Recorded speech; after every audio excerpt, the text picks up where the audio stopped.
What's up, guys? Welcome back to my channel. I thought today I would choose chaos, given that it's a Monday, and I would rank some book to screen adaptations. You can't be a reader and a movie lover and not do this, so let's get into it. Okay, so I've got my movies and my TV shows set up, but I need to say that because there are so many franchises, what I've done instead of picking the whole franchise is basically pick my favorite from each franchise to make it a little bit fair. So, to start with, Divergent. Oh my god, what a throwback. I bloody loved the Divergent books at the time, apart from the third book. We don't speak about her. But I think the first film had such potential. I actually also really like Shailene Woodley. I know a lot of people don't, but I really like her. First film was great, and then it just all went downhill from there. But first film, I watch it on a regular. It's one of my comforts, so I'm going to put it in love. Okay, number two, 50 Shades of Grey. um, I wasn't a fan of the books. I wasn't a fan of the films, but they're kind of like so bad that it's like watching a train wreck. You just can't look away. So I feel like they shouldn't go in should have never been made because they are somewhat entertaining in that way, even if it's for all the wrong reasons. So I'm gonna put it in. Um Next one is Harry Potter and the Goblet of Fire. That one is my personal favourite film. I feel like the first maybe 4 or 5 films did a really good job at staying true to the books. I feel like the later films cut out a lot of crucial bits and a lot of character development. But Goblet of Fire, I feel is top tier. So I'm going to put it in love. I'll tell you who I don't love though, JKR. Oh my god, Gone Girl. Gone Girl as a book was, I'm not going to lie, a bit of a slog to get through. It's kind of slow. I actually think the film is so much better than the book. And listen, I am a Fincher stan to my core. I don't think there's been a single film he's directed that I haven't enjoyed. But I do also think the casting is what makes that film so good. Like Rosamund Pike, slay. And more importantly, I do support women's rights, but I do support women's wrongs too. Do you know what? She's going in God tier, to be honest. Okay, so it's looking pretty spread out at the minute. We're not doing too badly. Next one is Little Women. Loved the book, but I'm not really a classics girly. But the film, that version specifically, stunning. Do I think it's perfect? Like some people do. No. Do you think some of the accents are questionable? Don't hate me. I do still love it though, and I do rewatch it when I want something cozy. So it's also going to go in love. The next one is The Other Boleyn Girl. This is an interesting one because the book is historical fiction. As a book, it is incredible, but it's also a very chunky book. And so I feel like inevitably when Hollywood make adaptations, they cut a lot of stuff, and the film definitely cuts a lot of stuff. So I'm going to put it in pretty good. It's not bad by any means, but is it as good as the book? No. What have we got next? Give it to me. Come on. Oh, The Host by Stephanie Meyer. This book, I remember being disappointed. Now, granted, it's a long time since I read it, and I was a Twilight stan to my core. The Host did not hit the same as Twilight in the books, but I really enjoyed the film. And once again, it was my girl, Saoirse. She was just slaying. She brings it every time. Like, I just love her. I think what I like so much about the film in general actually is the cast, because I remember that Max Irons is also in it. Where has he gone? I haven't seen him in anything in a while. Petition to bring back Max Irons, please. I think in terms of the source material and what it has to work with, the screen adaptation is really good. And I'm going to put this at pretty good. Next one is controversial.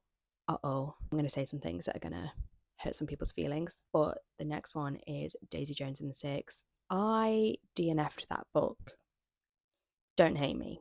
I DNF'd around 20% in because I felt like I was just listening to a Fleetwood Mac biopic. I did do it on audio, which I know a lot of people say is the best way to read it or listen to it, but I just felt it was quite chaotic. Couldn't really tell what was going on. And at the same time, I was also really bored because I felt like it was just a Fleetwood Mac biopic. I did give the show a go.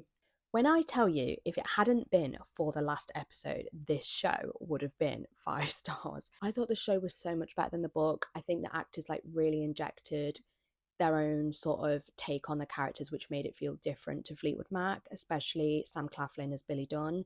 To me, he doesn't feel like Lindsay Buckingham at all. But then that last episode happened, and the ending of the TV show I hadn't expected because I never finished the book, and I was just like,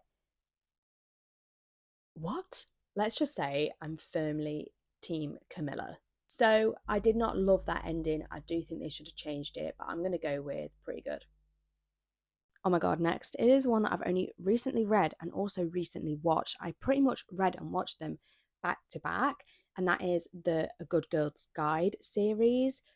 First book was definitely my favorite in the series, but loved them all. Was actually like really pleasantly surprised because obviously they are YA, and I'm 29, and I'm also a seasoned thriller reader, so I was a bit like, is this going to be too young and predictable for me?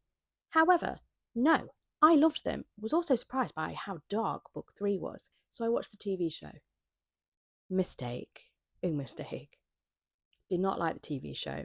Felt it strayed too far from the books in places. Didn't like the casting, some questionable accents, some questionable acting. It was just an all-round letdown for me. So as much as I love the books, the adaptation, I'm going to put it in because I did make it through the entire season, so it can't have been horrendous enough for should have never been made. Next, we're going to talk about my girl June from Handmaid's Tale. The Handmaid's Tale is obviously, well, at the time it was one book, then there is now the Testaments too. And I know that the Testaments, although I haven't read that one, I've read Handmaid's Tale, I know that the Testaments doesn't have the same plot as the TV show. But the TV show is one of my all-time favorites. Like, it's got to be in my top 5 TV shows. I just think everything from the acting, the cast, the production, the sound and the score, everything about it is fantastic. It's so hard hitting. I just think it's an all-round amazing show, and I'm so excited for season 5 to come out. I hope the conclusion does it justice. So this is honestly, for me, going in God tier. Like, she's in God tier, okay? Next, we have Normal People. If you've come from my book talk to my booktube, then you know it's my favourite book ever. I will die on that hill. Obviously, when you have your favourite book ever, you ultimately become very nervous for the adaptation. But oh my goodness, I think this is the best, all-time best book to screen adaptation ever. The casting, Daisy and Paul, phenomenal. Daisy's Irish accent, I believed for the longest time that she was Irish. The way it's shot, the ending is tiny bit different in the book, but I actually really like the on-screen ending. I just thought it was beautiful. God tier, for sure. There she is. She's in God tier. We're going for American Psycho next, which, if you have not read this book, it is incredibly brutal. It's more brutal than the film. I remember when I read it, I was like, whoa. I actually did it backwards and watched the film first and then read the book. I love the book. I love the film. I feel like the female director was a good call to make because it just adds another layer of perspective about these types of men in society. I'm going to give this God tier. The next one is a more recent adaptation, and that is Along for the Ride, which is based on a Sarah Dessin book. Sarah Dessin was one of my all-time favourite authors as a young adult. I read every single one of her books. In fact, I still read them when she brings out a new release, even though I'm not in the target market anymore. Still enjoy them. What can I say? They're good coming-of-age stories. Along for the Ride is actually my favourite of her books and probably the one that I reread the most. I was in love with Eli as a character. The only thing I will say was I didn't feel like the casting and the portrayal of Eli was right. Felt like in the book he was a little bit different to the film, and I preferred him in the book. It's cheesy, don't get me wrong. You need to be in the mood for this kind of a teen film. So I'm going to put it at pretty good. I would watch it again, I think. The next one we have is Catching Fire, which is my personal favourite in the Hunger Games films. Do I think that Mockingjay did not deliver the best conclusion to a brilliant film franchise? Yes. But personally, Catching Fire is my ultimate favourite. I will rewatch it continuously. If I ever don't know what to put on, that's what I'm putting on. Team Peter, till I die. We obviously get Finnick. Finnick. It's just perfect. It is actually perfect. Do you know what? It's going on God tier. Don't care. It's going on God tier. Let's talk about Charlie and the Chocolate Factory, because I think I'm going to be controversial here. A lot of people prefer the original Willy Wonka and the Chocolate Factory, but I prefer Charlie and the Chocolate Factory. I said what I said, so sue me. Listen, I'm a Tim Burton girl through and through. I just feel it was like delightfully quirky, weird, slightly terrifying, really funny, a bit bonkers, all the things that you probably would feel if you were being taken into this madman's chocolate factory. You know what I mean? It's always going to be a bit of a fever dream. I'm going to put it at love. Devil Wears Prada. This is one of my all-time favourite films. I have read the book, loved the book as well, but I actually prefer the film. I feel like Andy's characterization in the film is slightly better. In the books, she's a little bit less likable. Not that you always need a likable character, but I do think you do in a romance book. Generally, the characterization across the film is better. Like Emily is so much funnier in the films, and this is a pretty perfect book to screen adaptation in my opinion. So do you know what? I'm going to put it God tier. Into the Wild. Into the Wild, if you don't know, is a biography about Chris McCandless, who was a man that decided to sell all of his possessions and leave society and go and live basically like in the Alaskan wild. The book really moved me when I read it, and I found it really fascinating. It basically speaks to the human condition and the world as we know it. And the film, I think, was a really amazing adaptation as well. Like Eddie Vedder doing the music, get to know if you don't know. So I'm going to put it at pretty good. Little Fires Everywhere. This is one of Reese Witherspoon's adaptations. Shock. When I read the book, I gave it 3 stars. I was just like, yeah, it was enjoyable. Read it really quickly. It's an alright thriller, but it was a bit predictable. There was nothing special about it. And then I watched the TV show and I preferred the TV show. They changed some things in the plot for sure, and the casting was really great. Kerry Washington, love her. But it still didn't deliver like a properly well thought out conclusion, I thought. So I'm going to put it at, because I wouldn't watch it again. Do you know what I mean? Looking for Alaska. Now, if you don't know, this was my favourite book for about 12 years of my life, and I feel very passionately about it. I think John Green did such a good job of depicting teenage mental health. Alaska was such a relatable character for me, and I didn't like the TV adaptation because I felt the casting was not great, because I'm pretty sure, and I will correct myself somewhere on screen if I'm wrong once I've researched this, but I'm pretty sure in the books Alaska is curvy. And it was really important to see that when I was young, and I'm sure it was important to a lot of other people as well, but she's not in the TV show. It just felt like a very Hollywood adaptation. So I'm going to put it at should have never been made, because I think they washed out a lot of things that are important to a lot of people. Speaking about themes that are important to people, My Sister's Keeper book and the movie have different endings. How does neither of them deliver a good ending? In the film, it's like more of a kind of Hollywood like ending, and the book is a really like, oh, that's not kind of ending.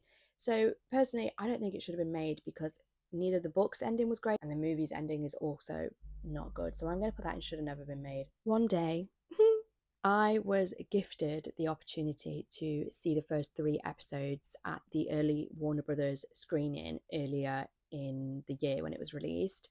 And I have to say that I loved this TV show. I gave it 5 stars. And I have to say that I think it is such a good adaptation of the book, much better than the Hollywood movie, which came first. I just think the acting was phenomenal, particularly the actor that plays Dex. It's just really hard hitting, but like also, how good is the soundtrack and the score and the musical choices for the show, especially as it goes through the decades. I know that the author David Nichols was heavily involved in that and heavily involved in the whole process of adapting it, and I think it paid off because it's pretty good. I don't think I would watch it again, purely because of how sad it is, and I also did find the female main character a little bit annoying, dare I say, but I'm going to put it at love. Perks of Being a Wallflower. If you've read the book, are you okay? I wasn't okay. Great coming of age story. Didn't see the reveal. I mean, I was young when I read it, so maybe I would if I read it now, but didn't see the reveal coming at all. I really enjoyed the film. I think Logan Lerman is so good at acting, and I very much sobbed at the film at the end when he's, like the bit when he's crying and he's standing up. It's a pretty good film. I'd watch it again. I'm going to go for pretty good, since I just said it's a pretty good film. Lord of the Rings, Return of the King. The books that got me into fantasy, my dad made me read them when I was like 11 years old. just absolute god tier books. Film adaptation, one of the best. One of the best. Peter Jackson nailed it. And Return of the King, especially, it's just like epic to watch on the screen. And it's so old now, but I feel like it still holds up because they use prosthetics and things more than CGI. But yeah, obviously it has to be god tier. Was there any doubt? Next is The DUFF. I feel like a lot of people don't know that The DUFF is based on a book. The film is a lot different to the book. The book has a darker tone of voice. It's a bit sadder. It's a bit more of a coming of age story. And then the film is obviously like quite humorous, quite light-hearted, very bonkers, very fun. I actually really like the film. I know it's like super cheesy and a lot of people don't like it, but I really like it. Even if the guy that plays the love interest is literally about 35. I'm going to put it at pretty good. You know, it's very different to the book, but I still enjoy it. Next up, we got A Fault in Our Stars. Oh my god, is that not the saddest book and film ever? I really loved the book. I loved all of John Green's books, if you can't tell. The film I did enjoy. The casting was great. It was very sad, but it's definitely like Hollywoodified, and I think that's what's happened with all of his adaptations, if I'm honest. But it definitely makes you cry, so I'm going to go with pretty good. Girl on the Train. I didn't love this one. I loved the book, don't get me wrong, I loved the book. I read that in 3 hours on a flight. But the film I did not love. Why did they make it so Americanized? Did not like the casting, and it just didn't really pack a punch for me. I think I've watched it twice, and like both times I've been like, meh. So I'm gonna put that in. Speaking of The Hobbit. The Hobbit, the book, is obviously for kids, and it's like a single story. How they managed to turn it into 3 films, I'll never know. I know that Peter Jackson had quite a lot of studio interference with this, and I feel like if he'd have been left to do it exactly how he did Lord of the Rings, and there was more prosthetics instead of CGI, I would have enjoyed this a lot more. I do rewatch it every so often, but mostly when I want something where I don't have to concentrate. I don't have the same love for it that I have with Lord of the Rings. So I'm going to put it at, I'm kind of torn between and pretty good. I'm gonna go with because that was my first instinct. Fallen. Do you guys remember those books? They were about the girl that has magical powers but doesn't really know why, and she's sent to this like boarding school for delinquent kids, and they all seem to have powers. Turns out she's in the middle of some sort of angel, I think, war, some sort of mad love triangle.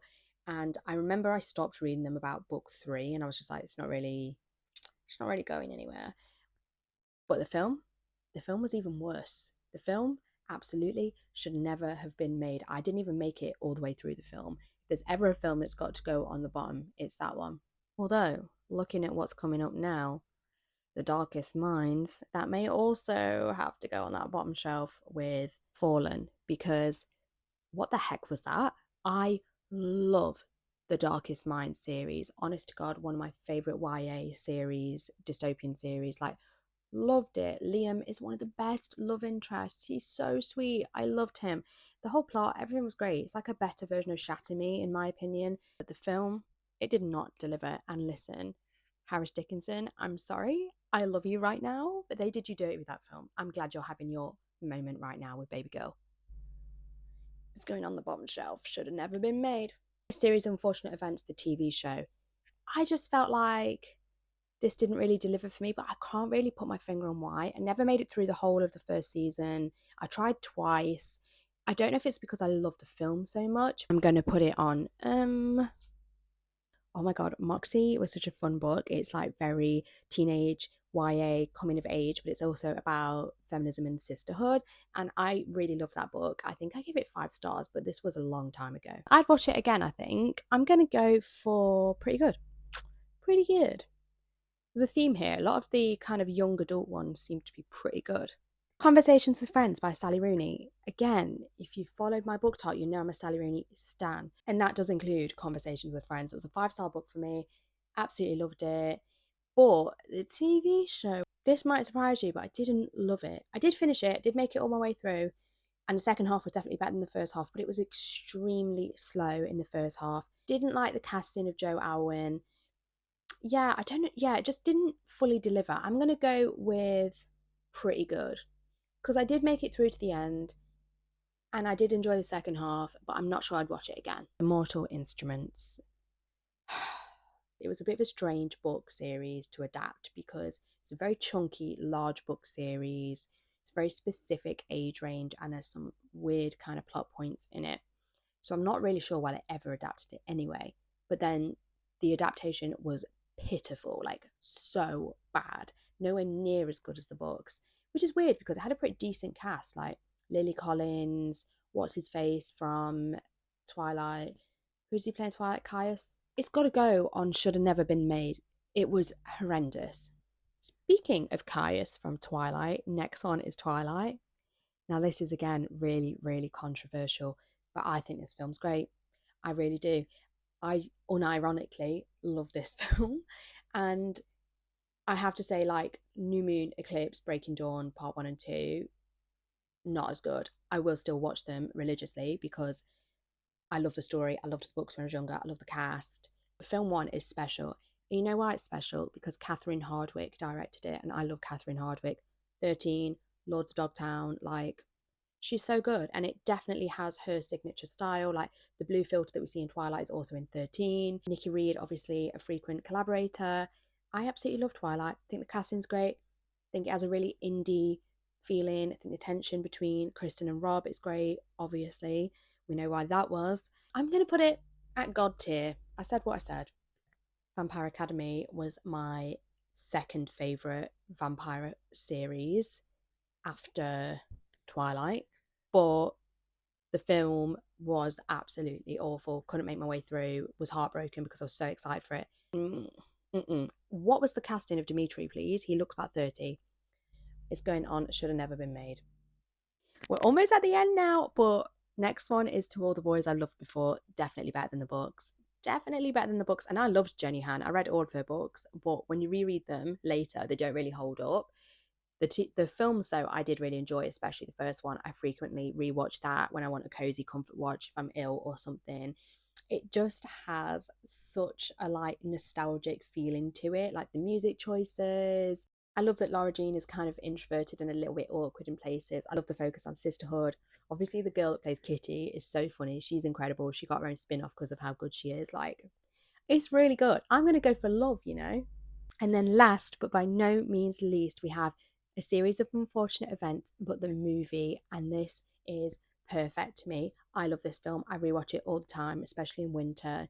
I love that it condensed the first 3 books into one film because although I loved the book series, I did feel like it was a bit long-winded at times and there was a bit of repetition, and the film kind of cut down on that. I so wish the makers of this film had continued to develop it into a series. Like, it had everything. The cast was great, the production, the costume design, the acting. Emily Browning was so good that's why Stephenie Meyer wanted to cast her as Bella. But yeah, I absolutely love that. I'm torn between love and God tier. I think I'm going to go love. So there we have it, my final tier ranking of all the book to screen adaptations that I've seen. There's probably a ton more out there that I've seen and forgotten, but I just couldn't think of any more.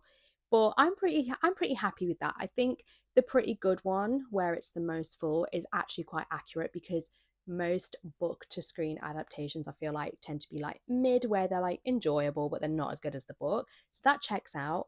But I also have a lot of God tier ones, which is pretty exciting.